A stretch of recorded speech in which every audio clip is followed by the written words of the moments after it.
A look ahead into the Fastcast. We have a safety alert when it comes to fireworks as cold temps hit the CSRA. The Dogs land in NOLA as they prepare for the Sugar Bowl this week. Also, a subcommittee finds Georgia children may need extra protection online, and all 50 states are receiving money for rural health care. Those stories and more coming up, but first, we're giving you a look outside at Philadelphia, where they are chillier than us, sitting at a high of 54 today, getting as low as 22 on Thursday. Good evening, and thank you for joining us for the News 12 Fastcast at 8 p.m. on WRDW+. I'm Ashley Campbell. Now, while we aren't as cold as Philly, we still have some chill in the air tonight. Sending it over to your first alert meteorologist, Emily Acton, with how the forecast is shaping up tonight.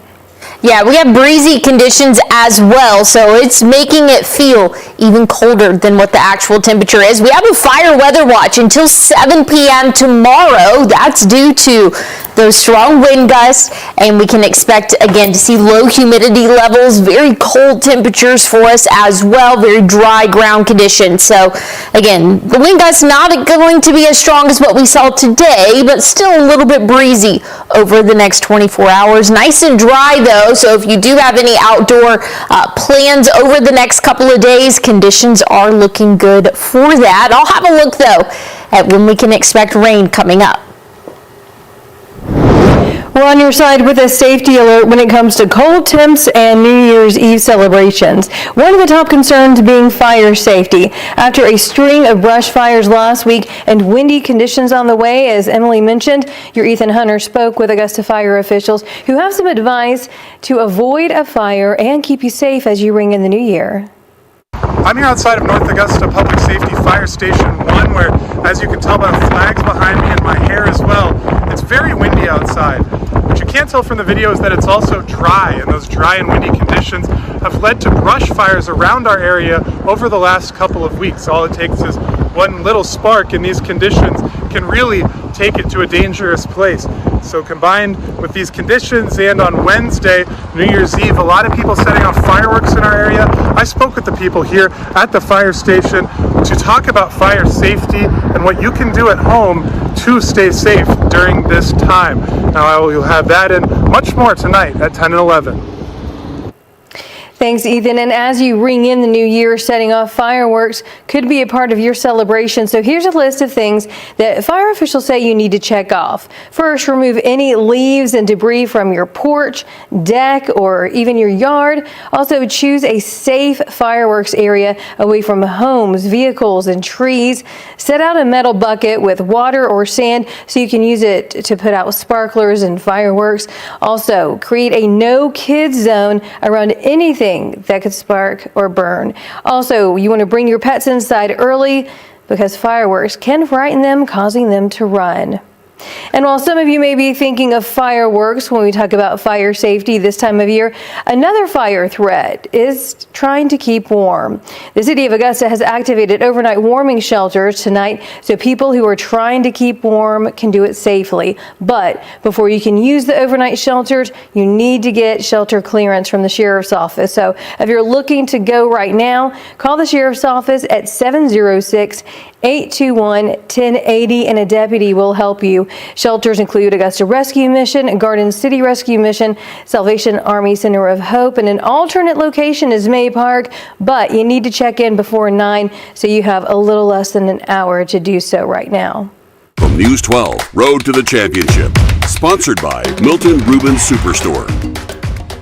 The Milton Rubin Superstore is taking us to New Orleans this week, where we're bringing you full access coverage from the Sugar Bowl between number 3 Georgia and number 6 Ole Miss. Now, there are some receipts when it comes to Georgia playing a team twice in the same season. In 10 seasons, Kirby Smart's Dogs have played a team twice, 4 times, winning all 4 of those rematches. A comfortable spot to be in heading into the quarterfinals against a team that they already beat in October. A rival day marking the beginnings of what could become 5 straight with a win against Ole Miss. The four previous, Auburn in 2017, Alabama in 2021, Texas last season, and again Alabama less than a month ago. What those wins have resulted in for Georgia? 3 SEC championships and the 2021 national title. And if that's not enough to plead the Dogs' case, while Ole Miss was preparing for Tulane, Georgia had all the time to focus in on the Rebs. They've put themselves in position to make those plays by how they practice every week, how the pressure that's applied on them here in practice by our head coach allows these games to be easier. It might not seem easier, in the moment you're playing in a big arena, you're down, but what these kids face every day and what they go through, I think hardens them. I like to say calloused, for those situations. And a lot of times they've come out on top because of their training. Now, Kirby is really good in rematches, but he is exceptional after having time to prepare. In his career, UGA is 28-3 when his teams have had 10 or more days to rest. As mentioned, we've seen these two already battle it out this year. Georgia getting a 43-35 victory in round 1 against the Rebs, where Gunnar Stockton put up 5 total touchdowns. That aside, Kirby knows that game cannot hold a candlestick to the CFP quarterfinals. It's really overrated in terms of rematches and things like that. I think it's, how you play defines what the outcome of the game is. I mean, everybody's going to watch the time before you play them because you got to look at the matchups. But, I don't think either team is exactly the same. Both teams have evolved some. Everybody will have new wrinkles. That's what you do during this time. Well, this will mark the 11th time the Rebels have played in the Sugar Bowl. They're 6-4 across their previous 10 visits. The winner of Thursday night's game heading to the Fiesta Bowl to face the winner of Ohio State and Miami, where a trip to the national title is on the line. Now back to my home state, Georgia Southern and App State playing in the only bowl game going on Monday. Now, Southern was already put in this game following their 6-6 finish to the season, but at least 7 teams that finished 5-7 declined to play against them. After days of searching, App State answered the call, and their service to the Golden Eagles doesn't go unnoticed. Southern snagged 4 interceptions, turning 2 of them into 10 points and adding on almost 250 rushing yards. That's a good recipe to win a bowl game. Georgia Southern wins 29-10, grabbing the program's 4th ever bowl game victory. All right, thanks for that, Joseph.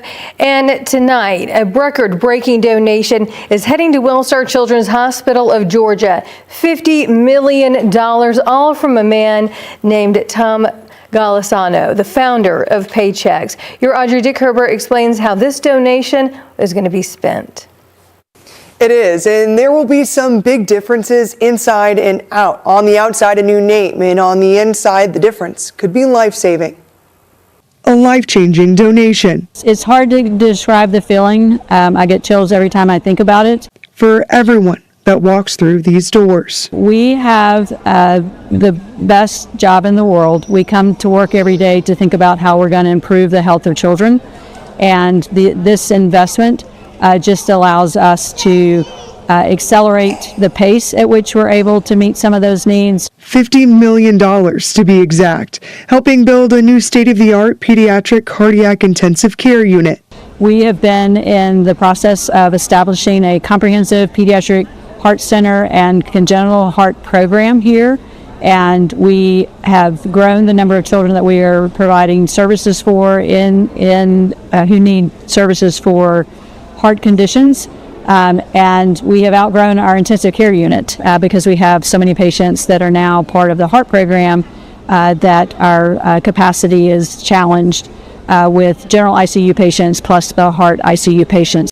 They already have some renovations in progress, such as expanding their behavioral and mental health services and renovating rooms on one of the medical surgical floors, increasing the number of ICU beds they have. Our goal is to not ever have to turn a child away because we don't have space or the services that they need. Helping them help more children here and beyond. We don't ever want for anyone to need our services, but when you do need services, we want folks to know that we're here to provide the best care for your children.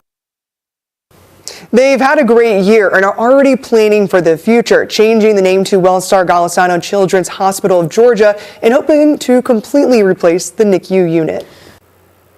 Oh, wonderful news there, Audrey. Thank you for that. The countdown to 2026 is almost here, and as you get ready to celebrate, you can expect to see more blue lights this year, especially in Richmond County. The Richmond County Sheriff's Office says that this year they have 4 different special safety protocols, one being its downtown proactive patrol and the undercover burglary task force. They're also adding more staff to the jail and working closely with Georgia State Patrol during road checks, even adding a helicopter to help. And this is on top of everything else that they typically do. The Sheriff's Office says so far there has not been issues in an event since Sheriff Brantley has been in office, and they are taking a similar approach for New Year's Eve. We're always going to be proactive. We're always going to, have our units in place, especially if we're having issues throughout the county. If we've got something that's a problem, we're going to address it, and we'll do that as long as it takes to get it under control. They are planning to be proactive, as you just heard, into the new year and continuing these types of safety protocols with the goal of lowering the crime rate. The Christmas travel period started on Christmas Eve and ended yesterday, and during that time, the Georgia Department of Public Safety says there were nearly 300 DUIs as well as 15 crash deaths. In South Carolina, public safety officials tell us that there were 11 deadly crashes. Both local and state organizations are continuing their efforts to keep people safe on the roadways this holiday season, just a handful of days from the new year, and a collaborative effort to prevent speeding, distracted driving, drunk driving, and more. Local law enforcement agencies are partnering with Georgia State Patrol to keep drivers safe as part of the state's initiative to curb drunk driving. And Georgia DOT is making sure that things do not get more complicated, continuing its practice of suspending lane closures during busy travel periods like this one coming up. Officials say not only does it ease travel and take away risks for drivers, but it protects workers from highway danger just inches away. You're just a few inches away from someone, and you know, hey, if one of these cars veers off in the wrong direction, you're going to be in a world of trouble. And it's a dangerous job, so certainly getting people out of those positions when there's extra cars on the road for holiday times, that's a good thing. Those suspended lane closures are picking back up Wednesday after they ended this morning from Christmas travel. And here's a better look at the suspension starting for the New Year's travel period. It starts Wednesday at 5 a.m. and ends January the 2nd at 5 a.m. During this time, lane closures will be suspended to allow for smoother traffic flow. Also, Tow to Go is activated until the 2nd to make sure people get home safely. It's free, but it is not available in South Carolina. You can learn more about that service on our website by searching Tow to Go. And we have great sky conditions throughout the next few days, but rain is in the forecast. I'll have a look at your full forecast coming up.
Year off on the right foot and is calling on the community during a shortage right now. Shepherd is teaming up with Your Pie Pizza to help provide blood to local patients in the CSRA. Anyone who donates blood with Shepherd from January the 1st through January 10th is going to receive a voucher for a free 10-inch pizza from Your Pie, as well as 2 movie tickets. Those tickets can be redeemed at one of the several local movie theaters. All Shepherd donor centers and mobile drives are participating in the event. Donors do not need an appointment. New arrests have been made in an armed robbery turned shooting Saturday night. Right behind me is Travis Hamilton, Willie Ivy, and Zachariah Jenkins. Deputies say that they were driving through Augusta looking for businesses to rob before setting their sights on the Family Dollar on Broad Street. Hamilton and Jenkins decided to enter the store around 8:50 to commit the robbery. Ivy parked the vehicle they were in nearby as a getaway car. As Hamilton and Jenkins ran from the store, a witness tried to stop one of them, and the suspect shot at the witness before the firearm malfunctioned. All 3 are charged with armed robbery and aggravated assault, as well as other charges. Investigators also found Hamilton was a suspect in a 2022 armed robbery at the same store. He's facing additional charges from that robbery. Deputies from Road Patrol, the Crime Suppression Team, the Holiday Robbery Special Assignment Team, and the K-9 unit responding to that robbery Saturday night. And this investigation is still ongoing, so we'll keep you updated. Emily? Well, we can expect to see dry and sunny conditions throughout the rest of the work week, but we'll start to see rain late Friday night into our Saturday. I'll have a look at your 7-day forecast coming up.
Now, your First Alert weather with meteorologist Emily Acton.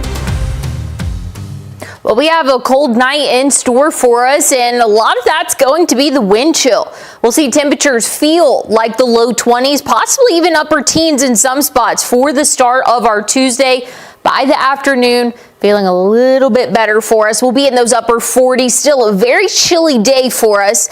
We'll cool off again for your Wednesday morning and then warm up a little bit more for our afternoon in those middle 50s for your afternoon high. Wednesday going to feel like the middle 50s as well. But we have several very cold mornings in store. Tomorrow 28, Wednesday 25. We'll only see 35 for your Thursday. Things are slowly starting to warm up though. By Saturday, we can expect to see those morning lows right around 50. But everybody's looking at your New Year's Eve forecast, and we can expect to see a very chilly evening for us.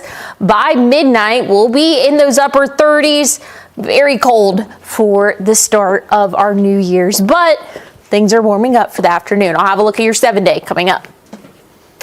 A Georgia subcommittee recommending new protections be put in place for child cell phone use. Learn what they found next.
We're back as Georgia lawmakers are laying the groundwork for possible new rules aimed at protecting kids online from social media to artificial intelligence.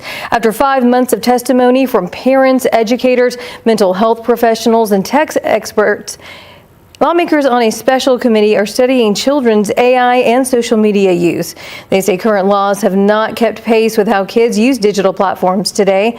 The bipartisan committee's 33-page report highlights concerns that many Georgia families recognize, from screen time to data privacy, as AI tools are increasingly used by kids at school and at home. Lawmakers say that the goal isn't to ban technology, but to create what they call a responsible framework. We're at a critical point where we can either turn this around or honestly, it's getting ready to get worse. And we're going to be going into battle with these giant multi-billion, trillion-dollar corporations.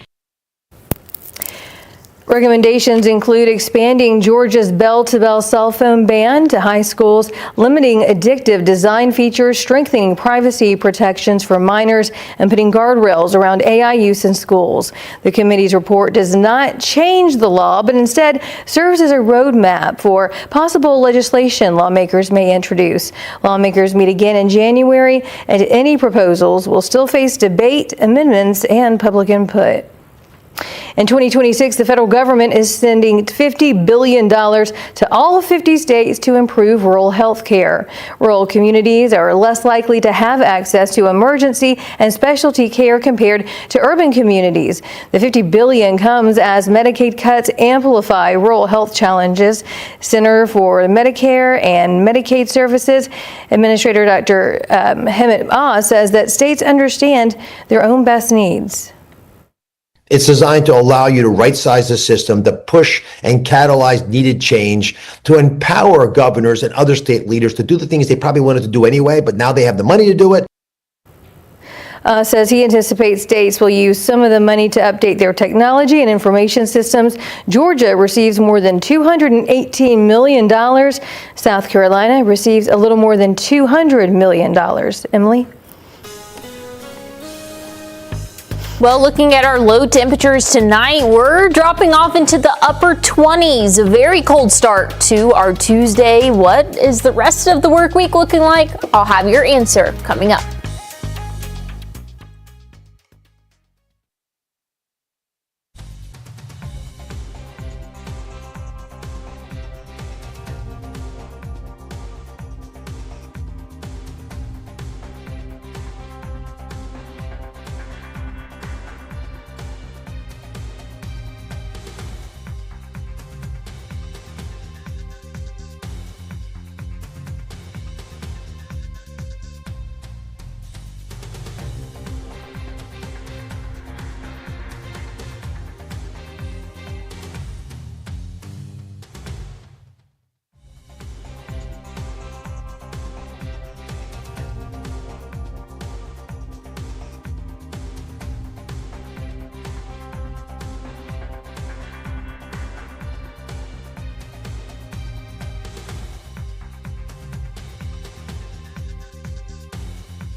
Check this out. A crowd gathering in New York's Times Square today for a colorful practice run for the thousands of pounds of confetti that is going to be raining down when the new year arrives later on this week. Just a few days before the world famous ball drops, organizers test launched the colorful confetti into Times Square. As you can see there, people are loving it. That confetti test is preparation for the spectacle millions of people around the world will watch at the stroke of midnight on New Year's Eve. What are they testing the confetti for? I had this question earlier. Like, what is this for? Like, I'm not a hater. Cool, great, but what are you testing it? Like, to see if it floats? Like, I don't know. I'm just confused by that. For all I know, that maybe the confetti, it has to be a certain, I don't know. That's what I'm saying. Yeah, like, what are they doing? I don't know. It would make sense if it was like coming out of a cannon or something, but they're just throwing it. I don't know. Hey, any reason to people are having fun, so that's good. Yeah, that's what to say. 2025 kind of beat a lot of people up. So I think some are ready for 2026. So if that makes them happy, throw it. See that little kid having fun right there. Yeah, I mean, it's fine. I'm just confused of why we're testing it. No, you're not alone. You're not alone. Anyways, let's take a look at the forecast one more time before we go. Tomorrow morning, pretty chilly start with temperatures in the upper 20s, but we're going to feel like the lower 20s for us. A little bit windy out there, but nowhere near as windy as what we saw today. Temperatures will be on the rise, though, for New Year's Day, 61 for our high. We'll see some rain moving in, though, for your Saturday. That does it for us now. We're back at 10 and 11.